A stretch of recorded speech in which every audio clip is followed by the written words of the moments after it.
Hello, everybody, and thank you for tuning in to the Liberty Report. With me today as co-host, Daniel McAdams. Daniel, nice to see you. How are you this morning, Dr. Paul? Very good. We Great. have a very special program today and a Yes. special guest, somebody that has been following the markets for a long time and a lot of other things too, as well as foreign policy, and as Gerald Celente. Gerald, welcome to our program.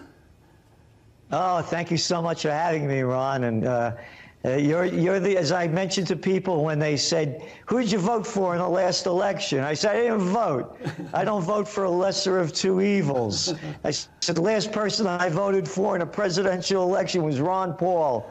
And that's it, boy. So thank you for everything that you do, the integrity, the honor, the dignity, the respect that you have for the nation and what you portray, and Mr. McAdams and all of you, what you do. It's a rare breed out there in today's very disturbed world. So thank you. Yeah, and you know, I thought our reception was rather good when I was doing that, but I have to mention it, it's people like you who are talking to the people directly that makes a difference, introducing them into the ideas of good economic policy as well as foreign policy, and certainly you have done that, and you are a world-renowned forecaster. People watch what you say. You've been doing it since 1980, and you are the publisher and editor of the Trends Journal, so you do have a reputation.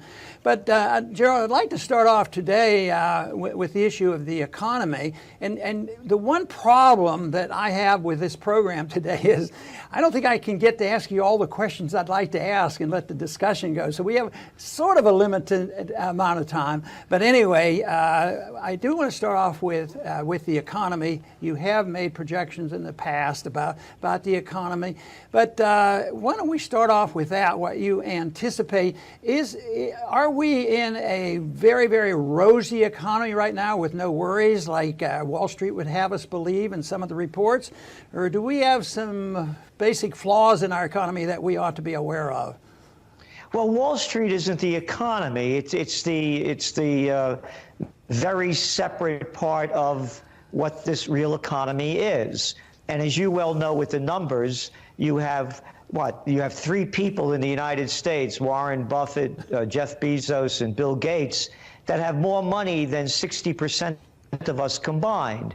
And then when you look at the equity markets, 90% of the equity markets are owned by 10% of the population, with an average of about $350,000 in stock holdings. The rest, at 10%, owned by the so-called middle class, it's only averaging about 15,000. So when you look at the equity markets and look at the real economy, it's two very different worlds. Median household income is below 1999 levels. You know, people complain, and you keep hearing it, this is a failure of capitalism. This isn't capitalism. In capitalism, there's no such thing as too big to fail. That's called fascism, the merger of state and corporate powers. And that's what we have right now. So when you look at the tax cuts that Trump put in place, and when you look at what he said back in September, when he said this isn't going to help the wealthy, once again, he's backtracked on what he said. These tax breaks only help the very rich. So people keep asking me, is the stock market a bubble? Well, of course it is, but they keep inflating the bubble. And the bubble is going back again. What did they do? They're letting them repatriate the multinationals, all this overseas money. And now what are they going to do with it? Well, go back to when George Bush did that back in 2004. 96% of the money went into stock buybacks. And that's what you're seeing now. You didn't have to lower the tax rates for corporations from 35 to 21%, because look at the equity markets and look at the corporate income levels. They're very high. They're doing very well. So we didn't need to boost them because they're not putting that money into capital expenditures. They're not putting it into research, development, and growth. They're putting it into stock buybacks. That's why the markets keep going up. For the average person, again, look at the wage levels. What are you looking at? 2.5% increase a year? That doesn't even keep up with inflation, because everybody knows that these are fake inflation numbers. And you well know when Bill Clinton did that, so they wouldn't have to pay us more Social Security. So, no, for the average person, life is getting more difficult. Look at the debt level of credit cards. It's at an all-time high. Right. I want to talk a little bit about interest rates, because we all know about QE and we all know about the Fed manipulating interest rates, and interest rates are too low, lower than the market, and that is a major contributing factor to the bubble. At the same time, it causes all the malinvestment and the debt. And of course, now the anticipation is with government debt building and all the debt where there's an obligation to pay interest, interest rates are sort of trying to creep up. And I keep thinking, when's the Fed going to do this? And the argument can easily be made, well, the Fed's not going to do this. It's too hard. They're not going to raise the interest rate. But the question is, can there be another scenario? The Fed can, to a degree, control the interest rates for a long time. But what happens when people overseas, the Chinese and others, won't buy our dollar, or they reject the dollar? And isn't there a time where interest rates may become overwhelming, where just the Fed saying, well, we have to have low interest rates, where they actually lose it and they can't keep the interest rates low to make everybody happy on Wall Street? Yes, it's going to happen at some point. But again, when you look at how much they've raised interest rates, even if they raise them another 3 or 4 times in this year, and now some people are saying 4 times, accounting for inflation, you're still at very, very low historic interest rates. And by the way, this is a war on the savers, because those of us that are old enough to remember, you had that thing called a savings account, and they had certificates of deposit, and people used to retire on their savings. Well, you can't get anything because they're only giving the money back to the bigs for mergers and acquisitions and stock buybacks. Going back to what's going on in China and the other ones also raising interest rates. I mean, China has their own problems. They have a debt to GDP ratio of 300. They're looking at the United States around, depending on whose numbers you look at, between 77 and 90. So there's only so much. And then when you look at foreign reserves and who's dealing with it, the yuan is only about 2%, 2.5% of all the foreign reserves. However, having said that, now that they're saying, no, we won't buy your oil, and they're the biggest consumers of oil, and pay you in petrodollars, we'll pay you in yuan, but you can take your yuan and cash it into gold, which they're doing with Russia, Venezuela, and even Saudi Arabia, who the United States made that deal with, the petrodollar deal back in 1971. Mm-hmm. They're demanding that they're going to pay you in yuan, not dollars. So yes, this is the beginning of the end, but there's a stretch in it. And so we don't see it collapsing right now. At best, at worst, we should say, we see about a 10% market correction because it's gone up so quick. Right. Daniel has a question for you. Mr. Celente, let me just first welcome you and say what a great honor it is to have you on the show. I've been following your work for a long time, and I have to say, back on Capitol Hill when I worked for Dr. Paul, and I would check my little box and I would see a new Trends journal, it was a happy day for me. And it's one of the few publications I read from cover to cover. I pulled out excerpts and gave it to my colleagues. So terrific publication. So it's great to have you. Plus, I love watching your show. It's a mix of humor and outrage. Your show on YouTube, Trends in the News. So it's great to have you. I have a foreign policy question to shift gears a little bit.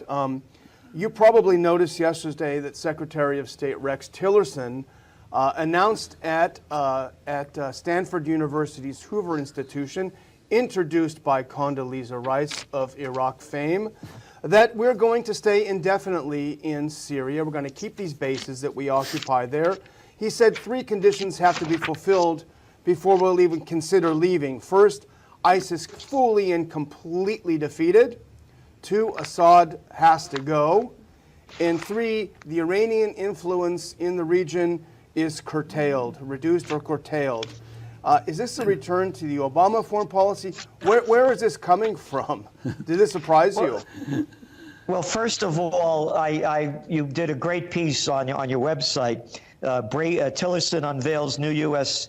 Syria plan, Assad must go, and you ended it by saying, President Trump is is set to out neocon the neocons with his foolish and destructive policy. The showman is shown to be nothing but a fraud. And that's basically what it is. And I think we should stop using this word neocons and start calling them warmonger freaks. Because this is mass murder that we're talking about. You know, you hear all these protests going on about sexual harassment. This is the front page of last Sunday's New York Times.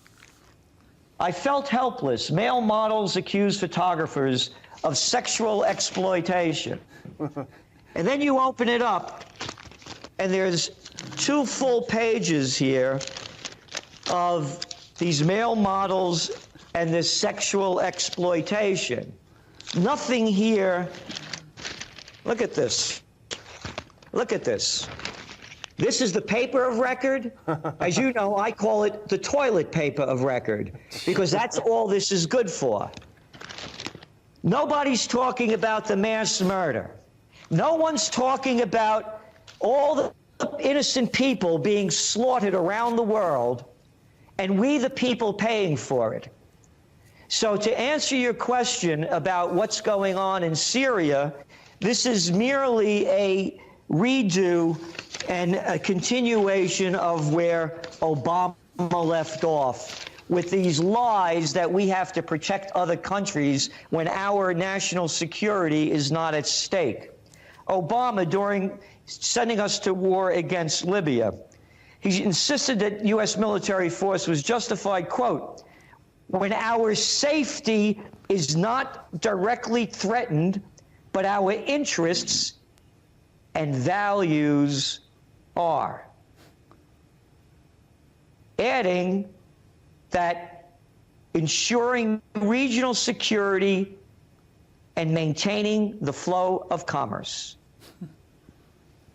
No, not our interests and values. That's not what the Constitution says. It's when we are being attacked or threatened to be attacked. And I'm not a pacifist. I'm a close combat practitioner and have been for over a quarter of a century. I had my own school. If somebody tries to attack me, I'll attack the attacker. But I'm a man of peace, because I don't care what kind of fighter you think you are. Poof, lights go out like that. I don't care how good you are when something happens. And all of this support the troops that keeps going on. And I mentioned to you about the sexual harassment. Whatever happened to peace and love? Whatever happened to, hey, LBJ, how many kids did you kill today? And now it's support the troops in losing wars. They have not won a war since World War II. And now I'm hearing from Rex that they've got another strategy? What strategy? These are losers, and no one wants to call them that. So here you have a supposed businessman that's in office, and you have guys like Bezos that owns the Washington Post saying that he only would hire winners. The military hasn't won anything. How can people keep supporting losing strategies? And how all these people that are marching against sexual abuse, why don't they march against human abuse about the millions of people that America has killed over the last decades and the nations that they have destroyed? Oh, no. We got to talk about this. Oh, and by the way, these aren't women. Can't they fight for themselves? Gerald, I want to excuse me. I want to go back and talk a little bit more about economics.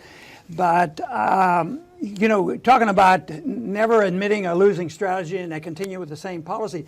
I think we can apply that to economic policy too, because of the changes made in the last 50, 60, 70 years. All this economic interventionism has given us these crises one after the other. But you in the earlier statement, you mentioned that so much wealth has gravitated to the very wealthy, and 3 people own as much as half the people in the country. And you also have said one of the trends that you've looked at is that the next next drop in the economy, the next time we have a setback, it's going to hit the wealthy more than the rest. How about addressing that? And has there been another time that you're anticipating? Has that existed before, or has it always started in a more conventional way of people losing their jobs and prices going up? Yeah, we'll go back to the '29 crash. Remember they tell the story about the shoe shine boy, giving advice on how to buy stock. You go back to the dot-com bubble, the '87 bust, and you go back to the panic of '08 with subprime mortgages. Everybody was, not everybody, but the common person was involved in the markets. Now that I mentioned before, you have 10% that controls 90% of the market value. So when it falls, it's the top that's going to fall. But when the top falls, they still have a big cushion because they have so much.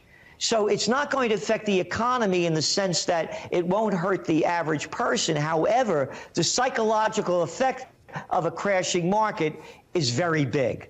And that's the kind of pressure that it will push down.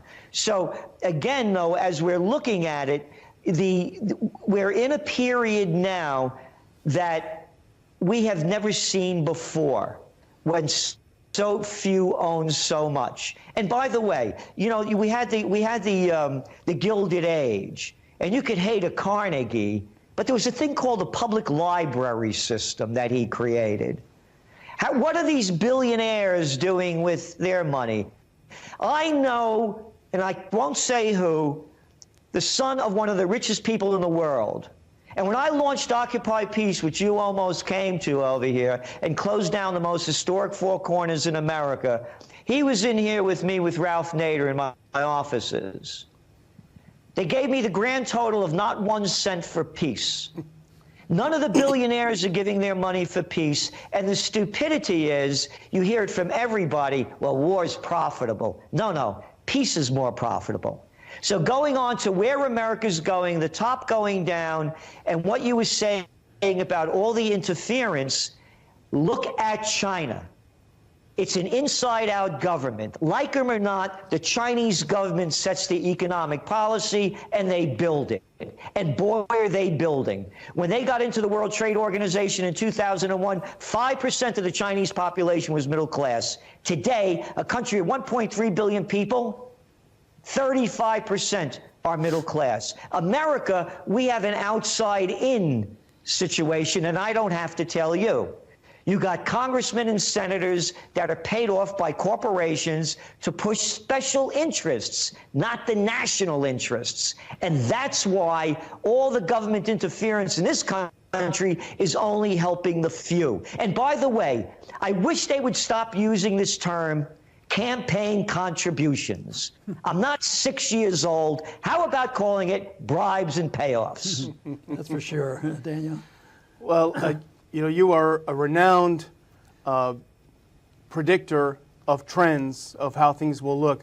We've maintained on this show that our aggressive foreign policy, particularly in the Middle East, has actually made us less influential than we think we are. If you were to look at the Middle East, if you were now to say, what will the Middle East look like with regards to U.S. policy at the end of this year, how would you say it would look? Our influence more, less? What is it going to look like?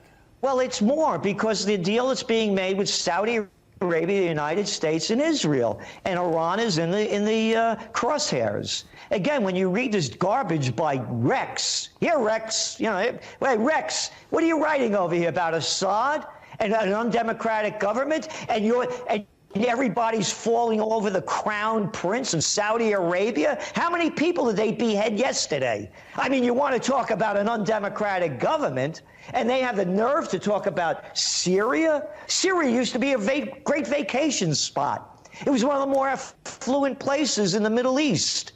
until Obama and the other murderers started to destroy it. So no, it's going to escalate because of you have Israel telling us that Iran has no business being in Syria. You have Trump and the administration saying Iran is the worst supporter of terrorism in the world, when the United States, the Arab League have been the ones that have been doing it. And again, the facts are there. I'm not making this up.